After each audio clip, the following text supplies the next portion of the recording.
there are some artists that clearly there's a theme to what they're doing in their project, but do you think it's still that element of actual arrangement and making sure that a project flows, an album flows a certain way? Do you think that still exists?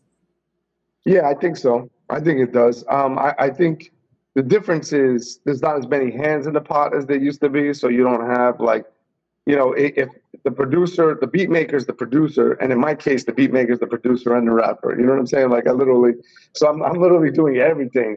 Um, and when I bring other people in, I kind of formulate them. Like I choose to work with people who I know will work with whose sound works with my sound.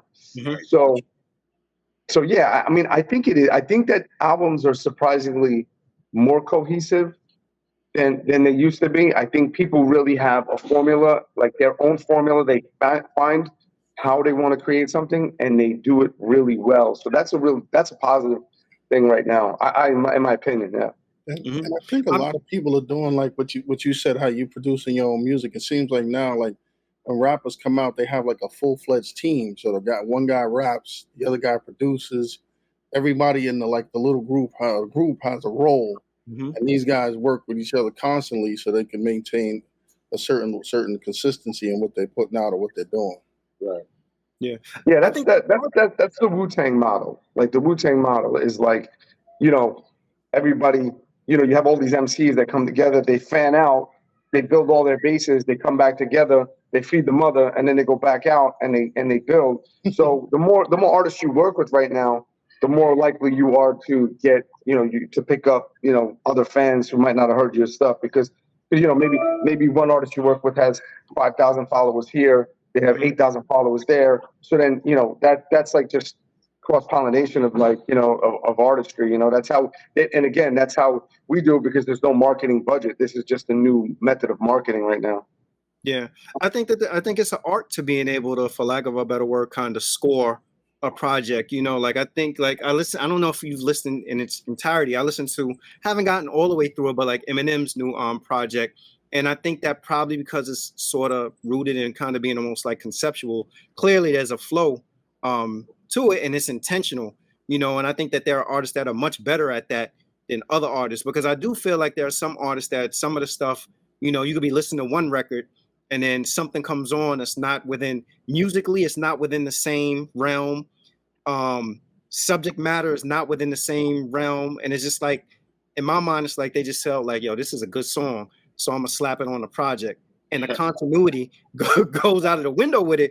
And I get pushback from people a lot of times around this.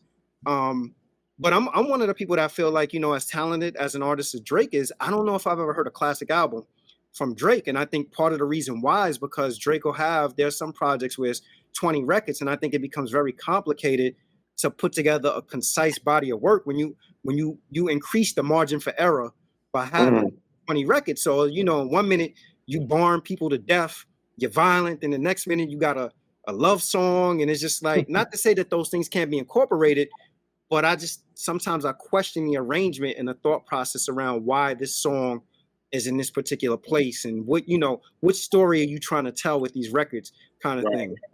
Right. Well, for a guy like Drake, I think it's like the nature of trying to appeal to a lot of like demographics, but I mean, his lane is, female poppy, like rap. And so it's like, I can't say I'm not a fan and I'm not anti. I don't want to be like, I don't be anti anybody. It's just not my lane. You know what I'm saying? It's not something I listen to that I would like enjoy. I haven't listened to the Eminem album. I hear it's good. It's better. He's better than like he's been for a long time, sort of like the old version of himself.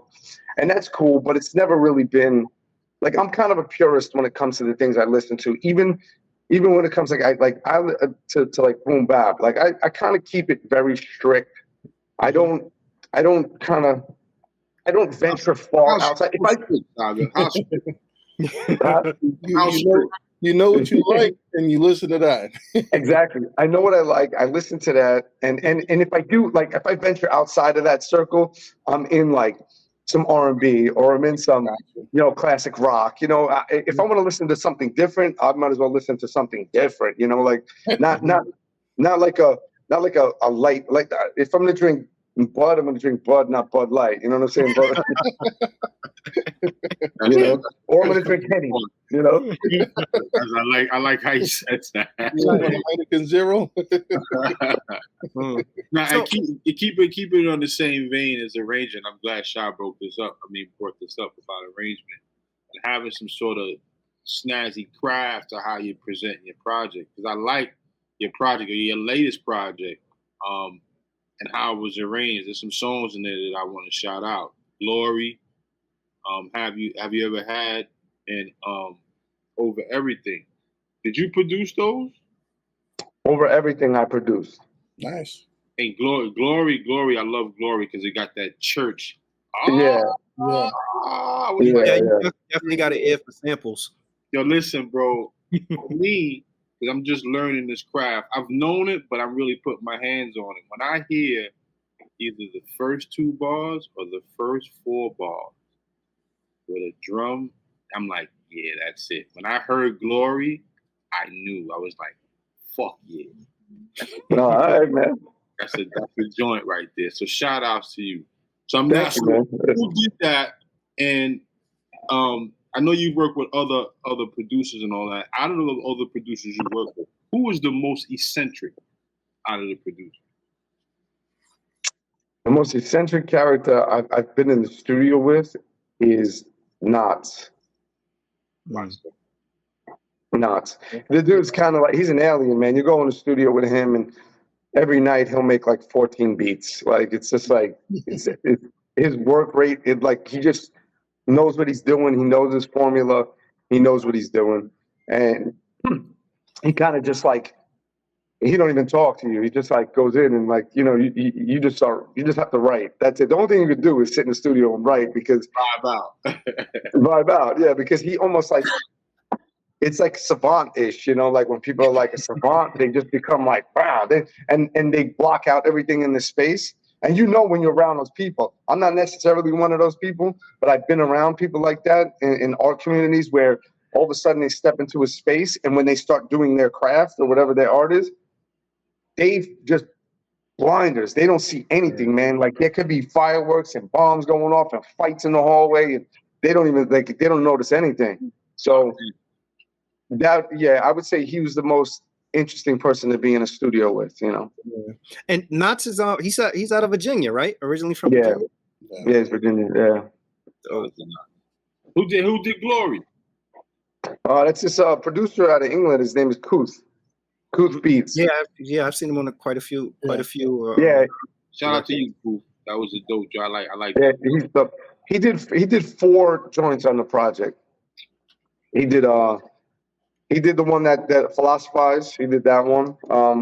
Right. He did another one, Solomon Symbols. And then he did another one that's not on this project. It's on the next the Black Label Volume 2, which comes out August 2nd. Oh, nice.